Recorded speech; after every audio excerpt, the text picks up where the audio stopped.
오세훈 시장이 일 잘했잖아? 나 환승투표 이런 거 안 나왔어. 지난번 선거 때 누구 찍으셨는지. 오세훈 후보 뽑았었습니다. 성동구 세금 프로텍터에서 서울 세금 프로텍터가 되고 싶은 정원호입니다. 서울시장으로서 뭘 하고 싶지? 솔직히 잘 모르겠거든요. 정원호 후보에 대해서 잘 몰랐어요. 정치를 잘 못하시는 건가? 민주당을 뽑아본 적은 없는 것 같습니다. 저는 X의 마음이 어떨지라도 직진할 겁니다.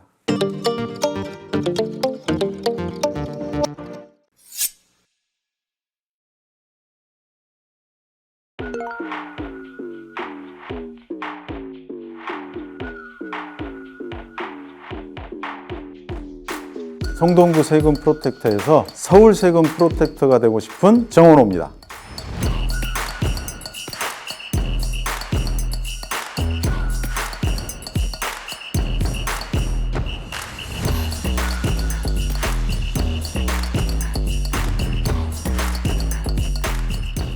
지금 현재 서울시와 시민들께서는 두 가지 측면에서 기대하고 계신 것 같습니다. 하나는 내 생활을 든든하고 안전하게 뒷받침을 해주는 서울시, 그리고 또 하나는 무한 경쟁 시대에 서울이 뒤처지지 않을 것. 서울이 뒤처지지 않아야 서울 시민이 뒤처지지 않기 때문에 그 두 가지를 다 요구하는 것 같습니다. 저는 그 두 가지를 다 이미 성동구에서 실현하고 성과로 검증을 된 사람입니다. 그래서 제가 시민들을 든든하게 뒷받침하는 서울시 만들겠습니다.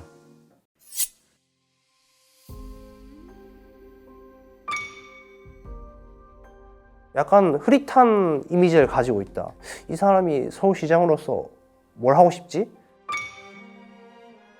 실질적으로 도움이 되는 정책이 있다고 느껴진 적이 한 번도 없고요. 그래서 우리를 생각해주고 있긴 한가? 사실 국민의힘은 70대 위주의 정당이고 주 지지층이, 민주당은 흔히 말하는 586 운동권 세대의 정당이거든요. 기성정당이 20대의 목소리를 완전히 잘 대변할 수 있는가는 조금 아닌 것 같습니다.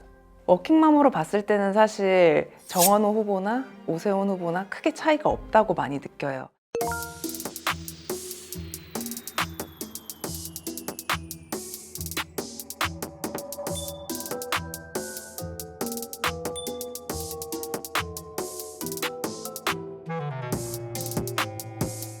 네, 앉으세요. 반갑습니다. 네, 앉으세요.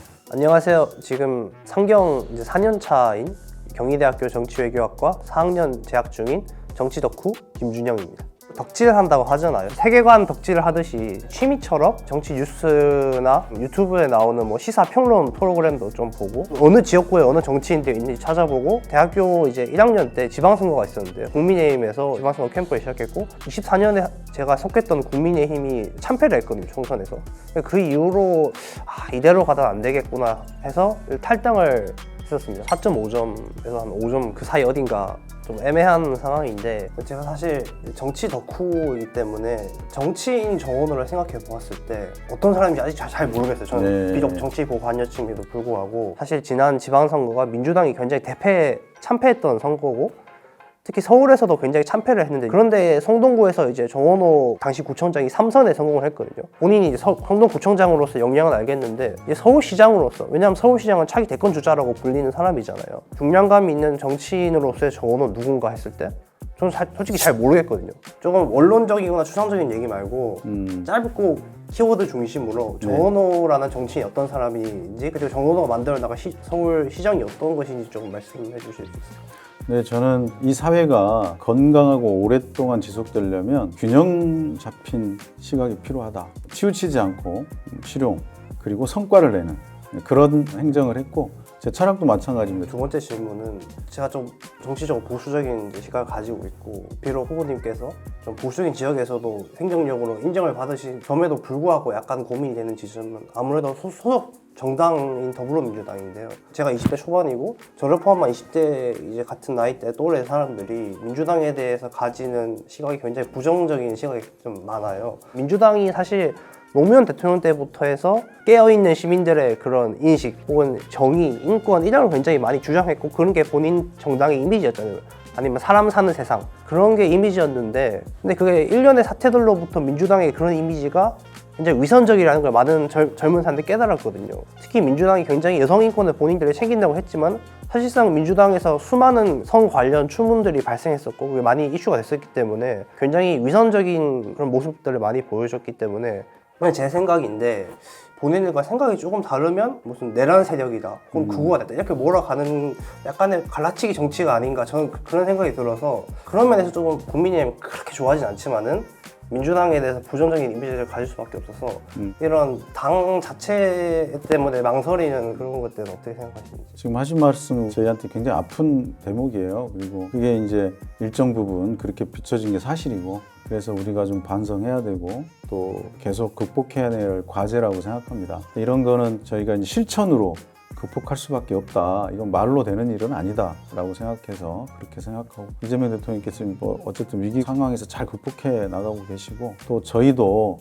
그런 측면에서 앞으로 잘 극복해 나가야 된다 이런 생각을 갖고 있습니다. 그리고 좀 전에 말한 대로 갈라치기 이런 것들은 저도 굉장히 경계하고 있는 거고요. 이 국가도 통합이 돼야 되고 사회도 통합돼야 되고 그래서 통합이 된 힘이 굉장히 커지는 거지 분열된 힘은 너무 약화되잖아요. 지속 가능성이 없다 이런 측면에서 보면 저는 그런 마음을 좀 갖고 있고 끊임없이 노력하면서 이걸 바꿔나갈 수밖에 없는 거다 이런 생각을 합니다. 시간이 네, 벌써 고맙습니다. 네. 사실 국민의힘은 70대 위주의 정당이고 주 지지층이 민주당은 흔히 말하는 586 운동권 세대의 정당이거든요. 그 사람들이 정당의 주류거든요.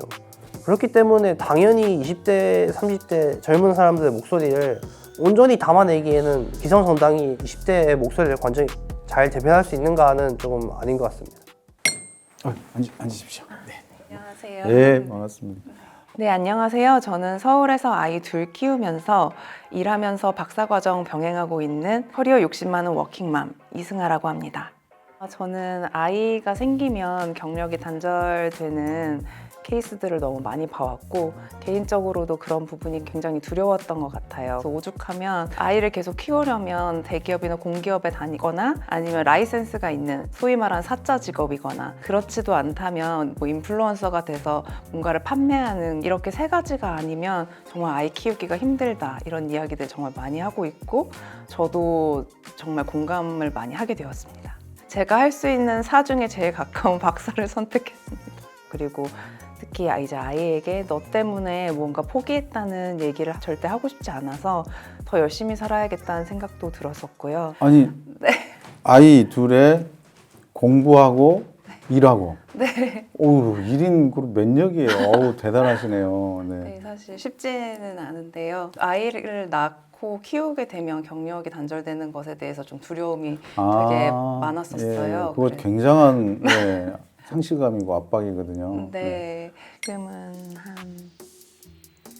4.5? 워킹맘으로 봤을 때는 사실 정원호 후보나 오세훈 후보나 크게 차이가 없다고 많이 느껴요. 그리고 사실 많은 정책들이 출생률을 높이고 출산을 잘하게 이제 도와주는 정책들에 많이 포커스가 되어 있는 것 같아요. 근데 사실 아이를 낳아보신 분들은 아시겠지만 낳는 건 시작일 뿐이고 키우는 게 정말 진짜인데 육아에 대한 정책은 잘 없더라고요. 아마도 그게 제가 생각하기에는 KPI를 측정하기 어려운 정책들이라서 그런 게 아닌가라는 생각이 들고 그래서 그런 부분들이 이제 후보자분들이 얼마나 이 문제를 좀 관심 있게 바라보는지를 볼 수 있는 좀 기준이 되지 않을까 싶습니다. 이제 후보님께서 말씀하신 경력 보유 여성 이런 정책들도 좀 많이 보게 되었는데 돌봄 노동이 경력으로 인정되는 건 되게 중요한 일이라고 저도 생각을 하고 있지만 원래 하고 있던 일과 또 그런 전문성을 좀 이어가면서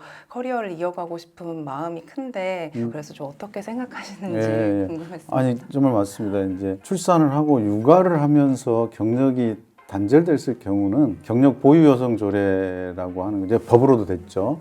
그걸로 이제 경력에 대한 관리가 되고 다시 이제 복귀했을 경우나 또 이런 때 이제 도움을 주는 건데 지금 얘기한 것처럼 아예 단절이 안 되게 계속 다니게 할 수 있는 그게 제일 중요한 거거든요. 그게 이제 보면 우리가 출생률이 낮은 이유가 그건데 북유럽이나 유럽 같은 경우 출생률이 높은 국가들은 대부분이 그냥 그렇게 유지가 되는 거예요. 유연근무제, 가족 친화기업 이런 게 돼야 된다. 그래서 출산 휴가 끝나고 나서 복귀하고 싶을 때는 복귀가 돼서 눈치 보지 않고 회사 문화가 그걸 우대하는 문화로 만들어줘야 되거든요. 남편 같은 경우도 마찬가지인데 남편이 육아휴가를 또 같이 해주고 그러려면 남편도 좀 자유롭게 할 수 있는 그런 문화가 돼야 되는데 작은 그 기업들 같은 경우는 그런 게 되게 어렵죠. 대체 인력이 필요하기도 하고 이런 걸 이제 저희가 시장이 된다면 유연근무 확대하고 남편들의 휴가나 또 가사에 도움을 줄 수 있도록 하는 제도 이런 것들을 제가 이미 발표도 했고 이걸 좀 만들어 가려고 합니다. 너무 좋은 말씀이신 것 같아요. 그런데 또 그런 문화가 사실 저는 굉장히 운이 좋게 제가 지금 재직 중인 회사가 그런 문화를 가지고 있는데 예. 그럼에도 불구하고 아직까지 굉장히 많은 회사들이 그렇게 어렵고 남성분들이 특히 이제 육아휴직이나 출산휴가도 아예 다 못 쓰시는 경우 너무 많거든요. 근데 문화를 바꾸시는 게 어떻게 문화를 바꾸실 수 있을지 그 인센티브가 사실 이게 정책적으로는 쉬운 방향일 수 있는데 사실 그게 정말 현장에서 인센티브만으로 움직이지 않는 게 맞습니다. 네. 많은 것 같거든요. 그 인센티브뿐만 아니라 더 중요한 건 이끌어가는 분들의 생각이 바뀌어야 되는 거예요. 그런 운동을 저희가 지금 적극적으로 펼치려고 합니다.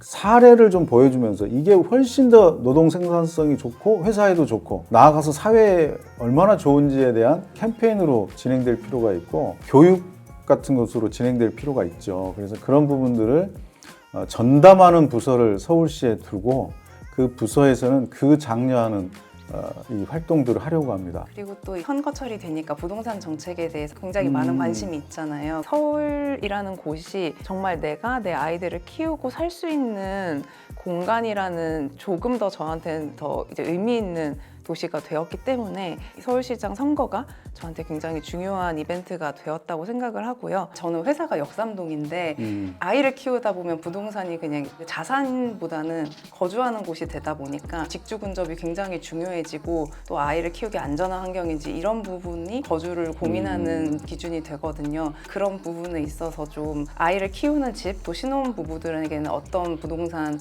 이제 정책을 조금 고민하고 계신지 궁금합니다. 직주 근접이 돼야 이동 반경이 줄어들고 환경에도 좋고 그래서 직주 근접으로 가야 되는데 이 시간이 좀 오래 걸립니다. 그래서 모든 직장이 지금 거의 강남에 있잖아요. 네.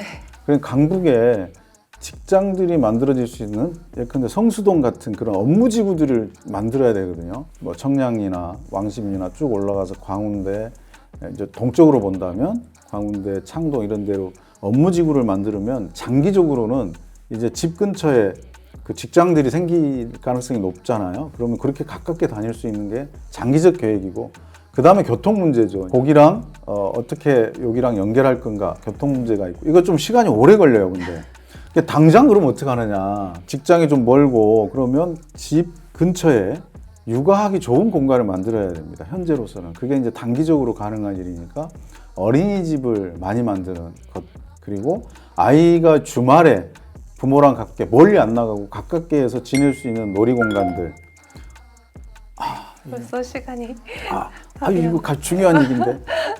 그리고 아픈 아이가 생기면 대신해서 부모가 급하게 안 가도 구청에 신청하면 아이를 데리고 병원을 갔다가 아이를 임시로 맡기고 부모가 퇴근할 때 아이한테 올 수 있게 하는 공간들을 제가 성동구에서 만들었잖아요.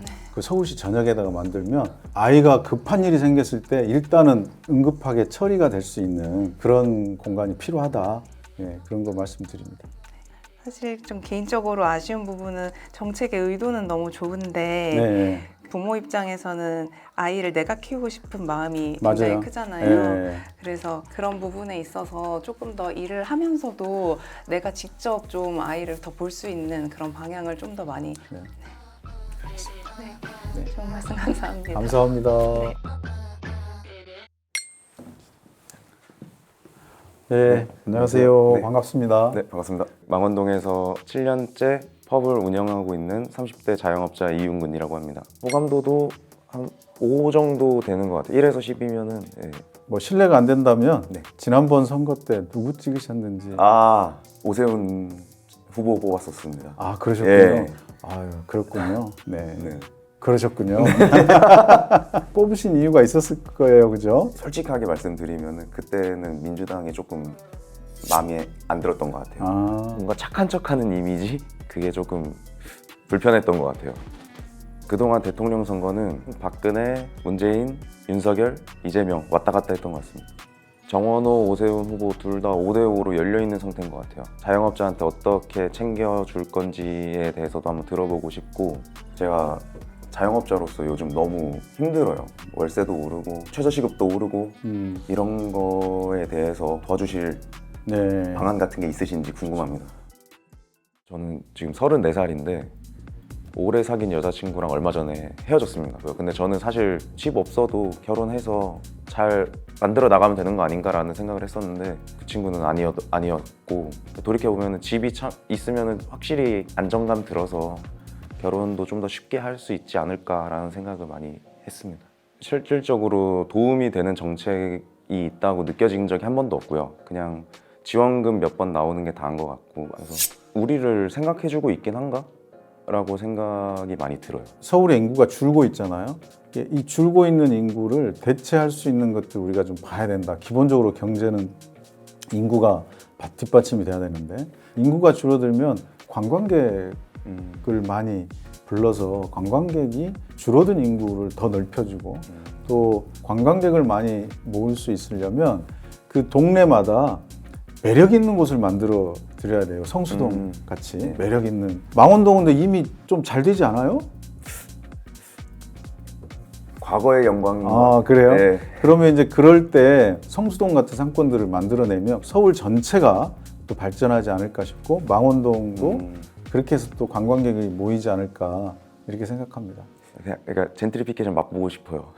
제가 장사하고 있는 곳도 확실히 사람이 많은 곳이 됐으면 좋겠는 마음도 크고, 제가 어떻게 잘 살아가려다 보니까 지금 상인 회장까지 하게 됐어요. 상인회장이요? 오, 그러면서 보통이 이제 아닌데. 한 이거. 번은 청년 자영업자 대표로 이제 민주당에서 주최한 간담회 같은 데 참여할 기회가 있었거든요. 네. 처음 그런 자리를 나가봤는데, 그때 당시에 제가 하고 있는 동네에 대한 부족한 점들을 여러 가지 얘기를 했는데 좋은 말씀 많이 해주시더라고요. 그리고 뭐 마치 많은 걸 해주실 것처럼 했었는데 정작 이루어진 건 하나도 없었어요. 그래서 이거 믿은 내가 바본가? 그때 조금 더 싫어졌던 것도 있는 것 같습니다. 민주당이. 이거 믿어봐도 될지. 일단 성동구의 상인애들한테 전화 한번 해보세요. 네, 제가 어떻게 해왔는지 제가 약속을 한번 지키는지 안 지키는지 물어보시면 알 텐데. 네. 그건 그렇고 시장이 되면 시장이 돼서도 네. 제가 그런 상인들과의 약속을 반드시 지키겠다는 말씀을 드리고, 다만 이제 결국 그 상권을 만들어가는 건 상인들이 해야 돼요. 맞습니다. 지역 주민들이 해야 돼요. 네.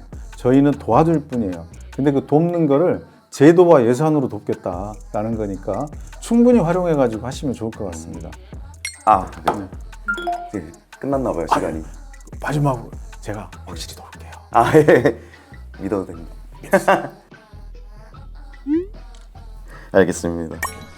고생하셨어. 아니 왜 이렇게 부끄러워.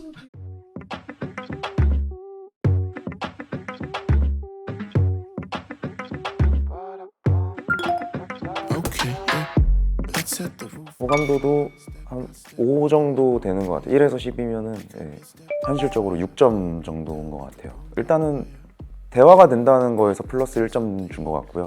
대화를 해보니까 이 사람이 그냥 허황된 소리를 하는 게 아니구나 라는 걸 느꼈고, 반증을 가지고 이제 성동구 얘기를 하니까 보여준 게 있으니까 좀 믿어봐도 되나? 이런 생각도 좀 들고, 제 입장을 공감해 주려고 하는 게 좀 보였어요. 그 민주당에서 종종 하는 게 그냥 지원금 같은 거 주던가 뭐 이런 거였는데, 사실 그거 아무 의미 없다고 생각하는 사람이었거든요. 근데 랜드마크를 하나씩 두는 게 더 중요하다라고 하더라고요. 그래서 그게 맞지 라고 생각을 했었거든요. 자립할 수 있는 그 동네가 라고 생각을 해본 사람만 할 수 있는 생각인 것 같아서, 실제로 그거를 만들 수 있을지는 이제 모르겠지만 적어도 그 생각을 했다는 것만으로도 저희 입장에서 생각을 해본 사람이 아닌가 싶었습니다. 기대감이 없는 거라고 말씀드렸지만 기대감이 있죠. 투표까지 이어졌으면 좋겠는 마음도 있고 4.5점에서 한 5점 그 사이 어딘가 좀 애매한 상황인데 대화를 해보고 난 후에는 한 7점 정도? 그래도 이번에 대화를 해보면서는 민주당의 그런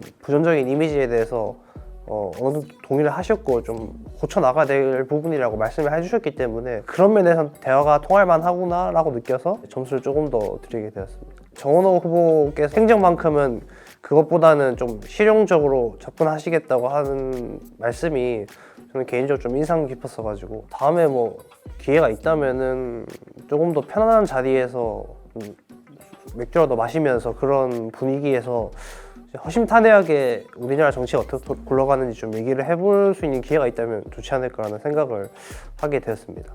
지금은 한 4.5? 정원우 후보에 대한 호감도는 7점?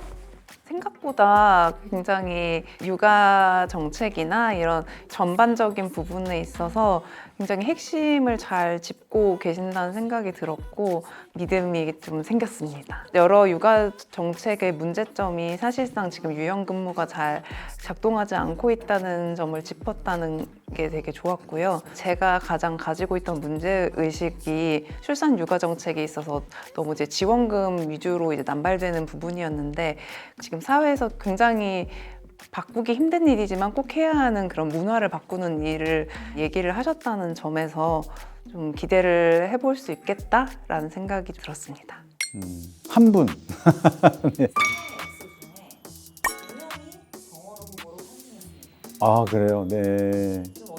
아유, 뭐, 좋습니다, 일단. 네, 좋고. 환승하신 두 분께는 감사드리고, 드렸던 약속 잘 지키겠다는 말씀 드리고, 환승하시지 않은 한 분은 시간이 좀 있으니까, 네, 6월 3일 날 봬요. 대화 중에 시간이 없어서 끊겼던 부분들이 있는데, 제가 다 못 들은 부분들은 문자로 보내주시면 제가 답도 드리고, 또 고민도 하고 그러겠습니다. 저는 정원호 후보에게 환승을 저는 정원호 후보에게 환승을 저는 정원호 후보에게 환승을